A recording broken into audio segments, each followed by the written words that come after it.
റമളാന്റെ വിലപ്പെട്ട രാവിലും പകലിലും ഈ ദുആ നിങ്ങൾ കൊണ്ടു നടക്കണം.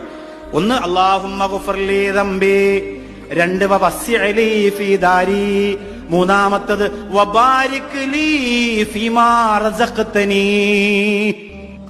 ഫാത്തിമ റളിയല്ലാഹു അൻഹ പറയാണ്, എന്റെ ഖൽബിൽ ഒരു നിധിയുണ്ട് അലിയെ. ഇങ്ങനെ ഒരു ഭാര്യയാകാൻ, ഇങ്ങനെ സഹിക്കാൻ, ഇങ്ങനെ ക്ഷമിക്കാൻ എനിക്ക് കഴിയുന്നതിന്റെ പിന്നിൽ എനിക്കൊരു വലിയ നിധിയുണ്ട് അലിയെ. അലിയാർ തങ്ങൾ ചോദിക്കുന്നു, എന്താണ് ആ നിധി? ഫാത്തിമ റളിയല്ലാഹു അൻഹ പറഞ്ഞു കൊടുക്കുകയാണ്, അല്ലാഹുവിന്റെ റസൂൽ ഷഫീഉനാ മുഹമ്മദ് മുസ്തഫ സല്ലല്ലാഹു അലൈഹി വസല്ലമ തങ്ങൾ പറഞ്ഞു കൊടുത്ത ദുആ. 3 പ്രധാനപ്പെട്ട കണ്ടന്റ് ആണ് ആ ദുആയിലുള്ളത്. ഒന്ന്, അല്ലാഹുമ്മ ഗുഫ്ർലി ദംബി, എന്റെ പാപം നീ പൊറുക്കണേ അല്ലാ. നിരന്തരം ചൊല്ലണം, ഒരു പാപവും ചെയ്യണ്ട, എന്നാലും ചൊല്ലണം അല്ലാഹുമ്മ ഗുഫ്ർലി ദംബി.